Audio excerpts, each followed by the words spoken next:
रेशमनगर गांव में राजू अंडे बेचने का काम किया करता था। ठंड होने की वजह से ग्राहकों की लाइन लगी रहती। हर साल वो बेसब्री से ठंड आने का इंतजार करता। न्यू ईयर का वक्त आ गया था। राजू लोगों को गर्मा गर्म ऑमलेट और हाफ फ्राई बनाकर खिला रहा था, लेकिन हर बार ग्राहक राजू की दुकान पर अंडे खा खा कर परेशान हो गए थे। उन्हें कुछ नया चाहिए था। शुरुआती दिनों में बिक्री हुई, लेकिन कुछ दिनों बाद उसकी ग्राहकी कम हो गई। अब राजू के यहाँ अंडे लेने शायद ही कोई आता। जो भी आते वो उधारी या फिर फ्री में लेने की फिराक में रहते। एक दिन राजू और उसकी बेगम रेशमा ने सोच रहा हूँ आज अंडे की दुकान बंद ही रखूं। आज तुम अंडे मत बनाना, हम कल से शुरू करेंगे।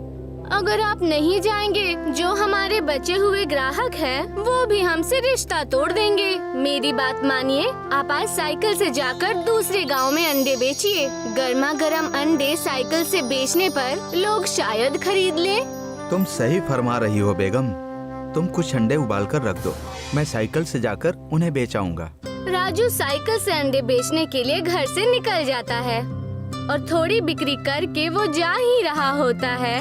तभी उसे ख्याल आता है कि वो गांव-गांव जाकर कुछ दिन साइकिल से ही अंडे बेचेगा। कुछ समय बाद दो आदमी उसके पास अंडे खरीदने आते हैं। अरे भाई साहब, सुनो सुनो, अंडे वाले भाई साहब, सुनो सुनो। बताओ भाई, क्या चाहिए? मेरे पास उबले हुए अंडे हैं, ऑमलेट है और अंडा करी भी है। तुम्हें क्या चाहिए? हमें कुछ नहीं चाहिए, मगर अब तुम दोबारा इस जगह मत आना। यहाँ पर पहले से ही हमारी दुकान है अंडे की, जो चल रही है। तुम यहाँ पर आकर हमारा कारोबार मंदा कर रहे हो। अरे जनाब, मेरी भी दुकान है जो चल नहीं रही है, इसीलिए मैंने सोचा कि मैं गांव-गांव जाकर दुकानों पर अंडे बेचूं। हाँ हाँ, हम समझ गए, अब चले जाओ और यहाँ दोबारा मत आना। राजू वहाँ से दुखी होकर चला जाता है और सारी बातें रेशमा को जाकर बता देता है। लगता है अब हमें कुछ और काम शुरू करना होगा, वरना हमारे रहने खाने की भी दिक्कत होने लगेगी। हम इसके सिवा और कर भी क्या सकते हैं? बरसों से हम अंडे की दुकान ही चला रहे हैं और अगर हमने ये छोड़ दिया तो फिर कुछ नहीं बचेगा। राजू उस दिन दुखी होकर सो जाता है और कोई तरकीब सोचने की कोशिश करता है। सुनती हो? अरे कहाँ गई? हाँ जी, आई। बोलिए ना, क्या हो गया?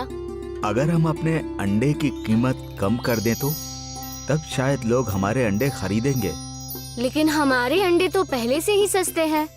अगर हम और कम कर देंगे तो हमें मुनाफा होगा ही नहीं। हमारी सारी मेहनत खराब हो जाएगी। राजू और रेशमा अपने अंडे के व्यापार को आगे बढ़ाने की सारी तरकीब सोच लेते हैं, लेकिन इसका कोई असर नहीं होता। मेरे पास एक तरकीब है। हमारे मायके में सोने के अंडे बहुत बिकते हैं। जब मैं छोटी हुआ करती थी, वहाँ पर सोने के अंडे के सिक्के बनाकर बेचे जाते थे और वो बहुत स्वादिष्ट और बहुत प्यारे दिखते थे। सच में? तुम सच कह रही हो? अगर ऐसा हुआ तो हम फिर से अपनी दुकान पर 4 चांद लगा देंगे। रेशमा की बात सुनकर राजू उसके मायके जाने को तैयार हो जाता है। राजू अपने ससुराल जाकर सोने के अंडे का नुस्खा सीखने लगता है। कुछ दिन अपने ससुराल में रहकर राजू ने गोल्डन कॉइन की रेसिपी सीख ली। एक ऐसा अंडा जो बनने के बाद सोने के सिक्के की तरह दिखने लगा। राजू ने विधि सीख ली। ससुराल से वापस आते ही राजू ने फिर से अपनी ठेले की रेहड़ी लगा दी। अरे ओ मोहतरमा, सुनती हो? आज दुकान पर तुम भी आना। आज का दिन हमारे लिए बहुत ही खास है। हाँ जी, मैं जरूर जाऊंगी। ऊपर वाले की दुआ होगी तो हमारी मन्नतें जरूर पूरी होंगी। राजू और रेशमा अंडे बनाने की नई विधि अपने दुकान पर शुरू कर देते हैं और जैसा उन्होंने सोचा था ठीक वैसा ही हुआ। पहले दिन की शुरुआत ही बेहतरीन रही। धीरे धीरे पूरे शहर और कस्बे में सोने के अंडों की खबर फैल गई। पहले ही महीने में ही उन्होंने अपने साल भर का मुनाफा कमा लिया था। न्यू ईयर का वक्त आ गया था।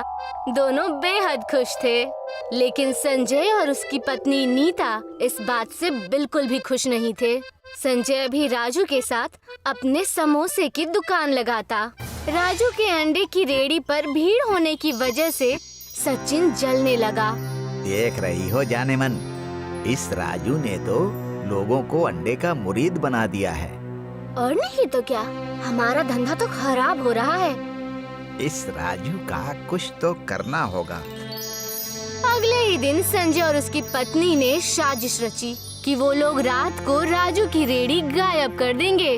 और रात होते ही दोनों पति पत्नी ने मिलकर राजू की रेहड़ी को उसे कहीं दूर एक खाई में धक्का दे दिया। सुबह उठते ही मानो राजू को धक्का लग गया था। वहाँ पे उसकी रेहड़ी थी ही नहीं। राजू और उसकी बेगम का रो रो कर बुरा हाल हो गया। वो दोनों हिम्मत हार चुके थे। दोनों वहाँ से चुपचाप घर आ गए। तभी राजू कहने लगा, यह हमारे साथ क्या हो रहा है? भगवान हमारी खुशी। अभी कुछ भी नहीं बिगड़ा है। हम अभी भी अपना धंधा फिर से खड़ा कर सकते हैं। हर अच्छी चीजों पर नजर लगती है। एक तरफ राजू और उसकी बेगम परेशान थे और दूसरी तरफ संजय और उसकी बीवी बेहद खुश थे। उनके समोसे का धंधा बेहद बढ़ने लगा। राजू और रेशमा सारा माजरा समझ गए थे कि हो ना हो इसके पीछे संजय और उसकी पत्नी नीता का हाथ है। अगर हम फिर से अपनी दुकान खड़ी करने जाएं, तो इसमें वक्त और पैसे दोनों ही लगेंगे और तब तक ठंड का मौसम खत्म हो जाएगा। क्यों ना हम अपने घर पर ही अपना व्यापार शुरू कर दें? ऐसे हमारे ग्राहक भी हमारे पास ही रहेंगे और हम थोड़े पैसे जमा करके अगले सीजन में हम अपनी हाथ गाड़ी की दुकान फिर से खोल लेंगे। राजू और रेशमा ने अपने घर पर ही अंडे की दुकान खोल ली। बड़े बड़े पोस्टर लगाकर उन लोगों ने अपने घर पे ही अच्छा व्यापार शुरू कर लिया। तुम्हारी तरकीब तो बहुत दुरुस्त निकली। देखो, हमने फिर से अपनी दुकान पर 4 चांद लगा दिए। राजू और रेशमा के घर की दुकान देखकर राजू और उसकी पत्नी बेहद परेशान हो गए और उनके समोसे भी बिकने बंद हो गए। धीरे धीरे उनके ग्राहक भी राजू के दुकान के अंडे खाने लगे। देखते देखते उन्होंने अपने हाथ गाड़ी की दुकान फिर से खोल ली। देखते ही देखते उनके गोल्डन कॉइन्स एग शहर भर में मशहूर हो गए। हस्तीनगर नाम का एक कस्बा था। वहाँ कमलेश एक कपड़े के मिल में काम किया करता था।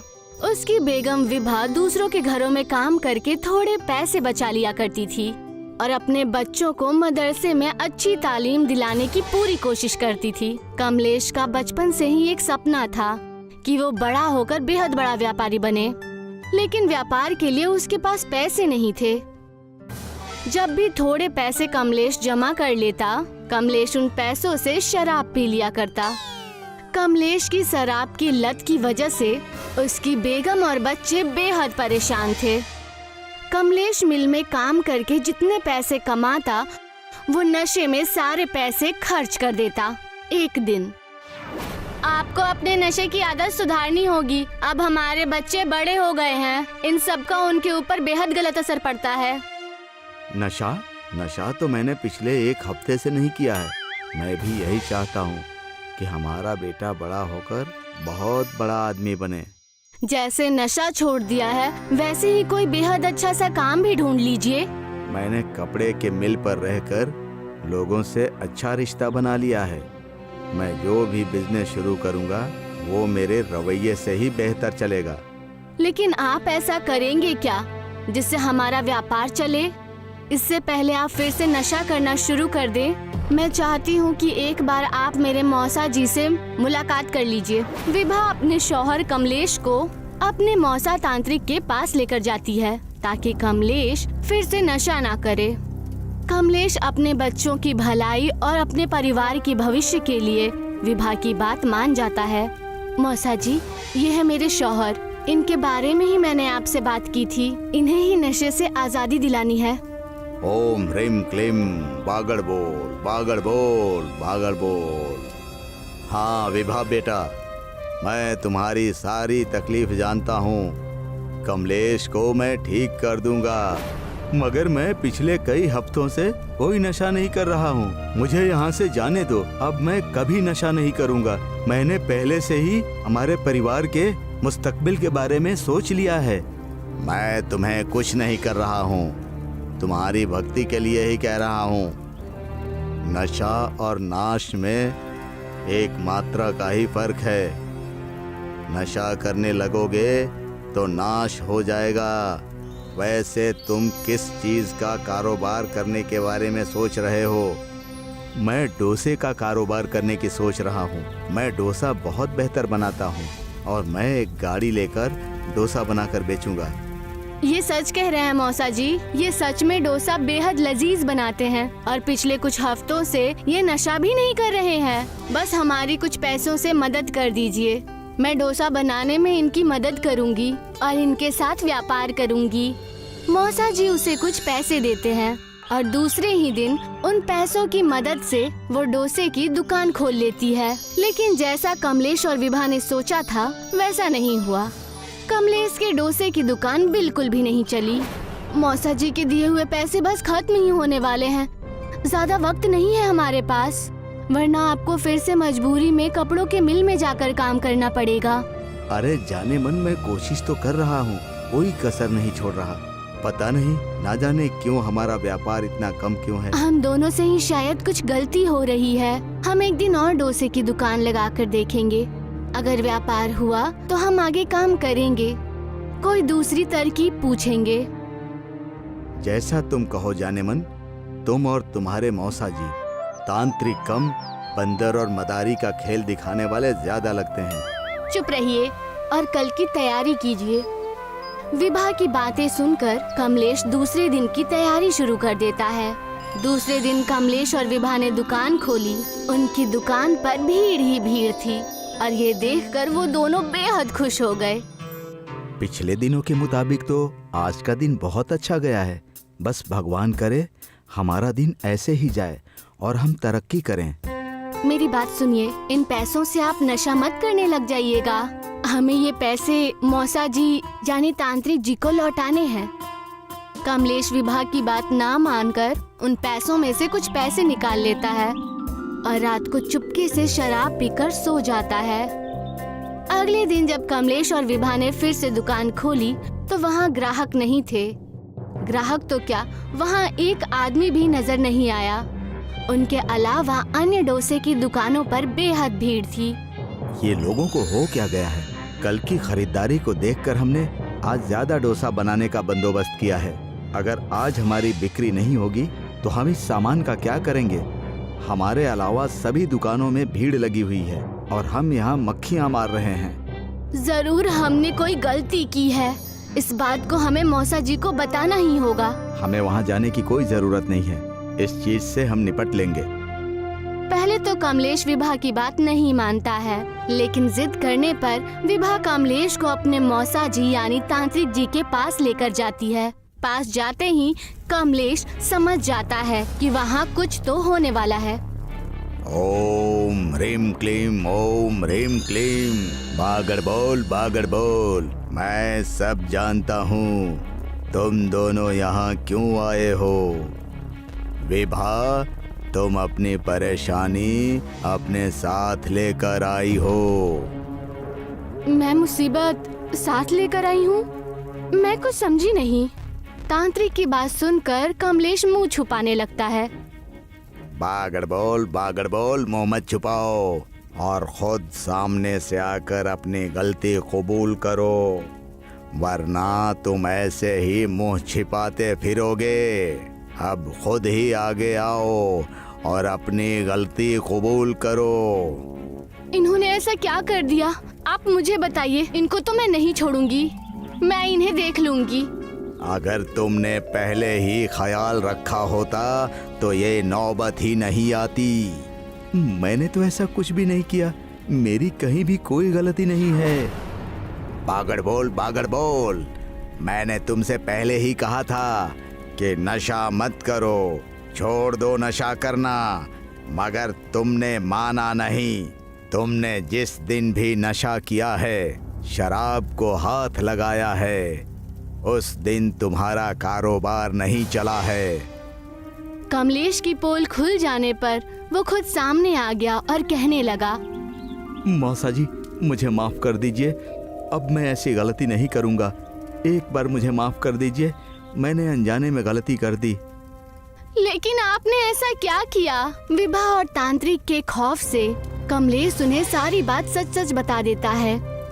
मैं हर रात घर से पैसे चुराकर शाम को नशा करता था और जिस दिन हमारा कारोबार अच्छा चला मैंने उस दिन भी नशा किया था पैसे चुराकर। मुझे माफ कर दो, मैं ऐसी गलती दोबारा नहीं करूंगा। कमलेश के माफी मांगते ही तांत्रिक ने कहा, बागड़ बोल, माफी तुम्हें एक ही शर्त पर मिलेगी। आगे से अगर तुमने कारोबार अच्छे और ईमानदारी से की तो तुम्हारी सारी ख्वाहिशें पूरी होंगी। मैं सारी शर्तें मंजूर करता हूँ और मैं आगे से मेहनत भी पूरी करूंगा। ये लो मेरी तरफ से। अब से तुम डोसा नहीं मैगी डोसा बनाकर बेचोगे। तुम्हारी बीवी मैगी बहुत अच्छा बनाती है और तुम डोसा, इसीलिए दोनों को मिलाकर मैगी डोसा बेचो। तुम दिन दूनी रात चौगुनी तरक्की करोगे। बागड़ बोल। विभा ने वो मैगी तांत्रिक से ले ली। अगले दिन से विभा और कमलेश ने मैगी डोसा बनाना शुरू कर दिया। उस दिन से मैगी डोसा के नाम पर कमलेश की दुकान बेहद अच्छी चलने लगी। कमलेश और विभा का मैगी डोसा चल पड़ा और उन्हें इतना मुनाफा हुआ कि उन्होंने बस कुछ ही दिनों में 3 दुकानें और खोल ली और कुछ लोगों को काम पर भी रख लिया। कमलेश ने नशा करना भी बंद कर दिया और फिर दोनों खुशी खुशी रहने लगे। श्याम और रीमा शौहर बीवी थे। दोनों अपने बच्चों के साथ मनाली में रहते थे।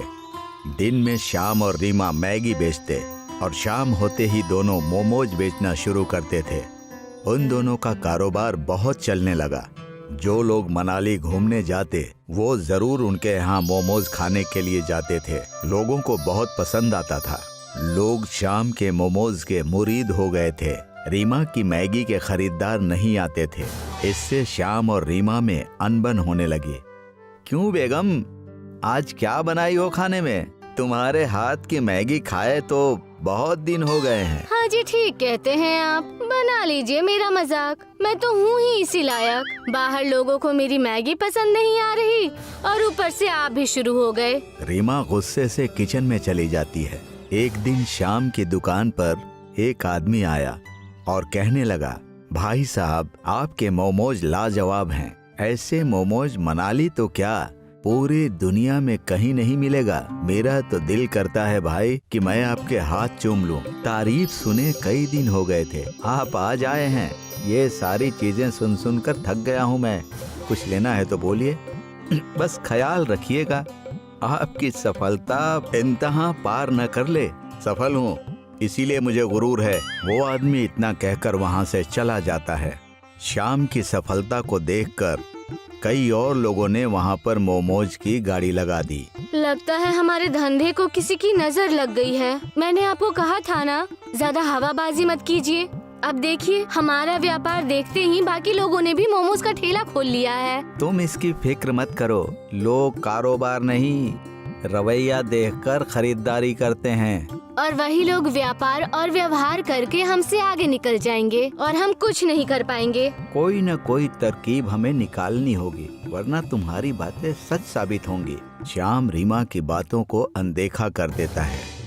कुछ दिनों के अंदर ही उनका कारोबार ठप हो जाता है। श्याम इस बात से फिक्रमंद हो जाता है। एक दिन श्याम बाजार से अपने कारोबार के सामान ला रहा था, तभी उसका एक्सीडेंट हो जाता है और उसे चोट लग जाती है। जख्म गहरे होने की वजह से डॉक्टर ने कहा कि श्याम को 3 महीने तक आराम करना होगा। आपको इनका ज्यादा ख्याल रखना होगा।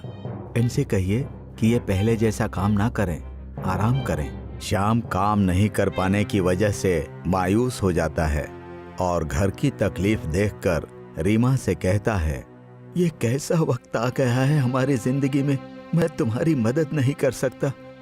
तुम अकेले ये सब कैसे कर पाओगी? इस वक्त मैं तुम्हारी कोई मदद नहीं कर पा रहा हूँ, इसलिए बहुत शर्मिंदा हूँ। आप घर की चिंता मत कीजिए। मैंने बच्चों को छुट्टी मनाने के लिए मायके भेज दिया है। कुछ दिन मैं आपका ख्याल रखकर घर चला लूंगी। काश मैं तुम्हारी मदद कर पाता। रीमा ने अपना कारोबार फिर से शुरू कर दिया। श्याम की मदद ना मिलने की वजह से वो सिर्फ मैगी ही बनाकर बेच पाती थी, पर कारोबार ठीक ठाक हो रहा था। एक दिन सुबह रीमा ने अपनी दुकान खोली ही थी कि वहाँ पर एक गरीब बुढ़ा भीख मांगते हुए रीमा की दुकान पर आ गया। गरीब बुढ़ा रीमा को दुकान पर देखकर श्याम को ढूंढने लगता है। बेटी, यहाँ पर एक बेहतरीन मोमोज वाला नौजवान रहा करता था, वो कहाँ चला गया? बड़े दिन हो गए उसने मुझे मोमोज नहीं खिलाए। जी, वो हमारे शौहर हैं। उनका कुछ दिन पहले एक्सीडेंट हो गया, इसीलिए हम लोग सिर्फ मैगी ही बेचते हैं। मैं आपको मैगी खिला देती हूँ, आप इसे खा लीजिए। रीमा ने उस गरीब बुढ़े को मैगी दे दिया। मैगी खाते ही बुढ़े ने कहा, लाजवाब, ऐसा लजीज मैगी मैंने आज तक नहीं खाया। तुम दोनों मियाँ बीवी के हाथों में जादू है। भगवान तुम्हारा भला करे बेटा। गरीब बुढ़े की बात सुनकर रीमा को अच्छा लगा, मगर उसने मैगी के पैसे मांगे। जी शुक्रिया। अच्छा, अब मैगी के पैसे दीजिए। अब पैसे? कैसे पैसे? मैंने तो कभी तुम्हारे शौहर को पैसे नहीं दिए। मैं जब भी आता था वो मुझे मुफ्त में मोमोज खिलाता था। सुबह सुबह इन्होंने आकर दिन की शुरुआत ही खराब कर दी। लगता है आज का दिन ही बेकार जाने वाला है। गरीब बुढ़ा वहाँ से जाने ही वाला था, मगर वो रुक गया और बोला, मैं अक्सर तुम्हारे शौहर के हाथ के मोमोज खाकर उसे जादुई ताबीज दिया करता था, जिससे तुम्हारे दुकान की खूब बिक्री होती थी। वही मैं तुम्हें भी देने वाला हूँ। गरीब बुढ़े ने अपनी झोली में से एक ताबीज निकाली। इस ताबीज को तुम अपनी दुकान पर बांध दो और अपना कारोबार देखो। कैसी तावीज? उन्होंने तो मुझे इस बारे में कभी कुछ नहीं बताया। ये लो, और अब से मैगी और मोमो को साथ में मिलाकर बनाना शुरू कर दो। तुम मैगी बहुत बेहतरीन बनाती हो और अपने शौहर की मदद से मैगी और मोमोज को मिलाकर उसका कारोबार करो। इतना कहकर गरीब बुढ़ा वहाँ से चला जाता है। रीमा घर जाकर श्याम को सारी बातें बताती है। श्याम सारी बातें सुनकर कहता है, कई साल पहले एक बार ये गरीब बूढ़े बाबा हमारी दुकान पर आए थे। मैंने इन्हें मोमोज खिलाए। उस वक्त उन्होंने मुझे एक ताबीज दी थी, जिसे मैंने हमारे मोमोज की दुकान पर लगाई थी और दुकान चल निकली। लगता है ये वैसी ही ताबीज है। और उन्होंने ये भी कहा कि हमें मैगी और मोमोज बेचने चाहिए। मैगी और मोमोज का मिश्रण। जैसा उन्होंने कहा है हमें वैसा ही करना चाहिए। इससे हमारे कारोबार में सिर्फ बढ़त ही होगी। श्याम की बात सुनकर रीमा ने अपनी दुकान पर गरीब बूढ़े बाबा की तावीज बांध दी और मैगी मोमोज बनाना शुरू कर दी।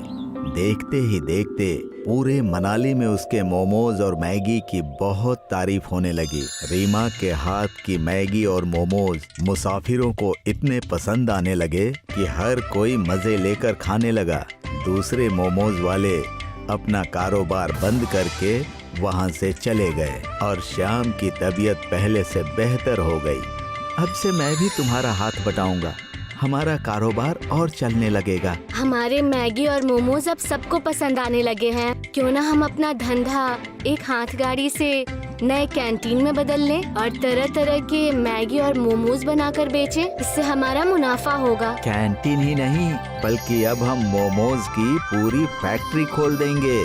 तुमने परिवार और कारोबार बखूबी संभाला है।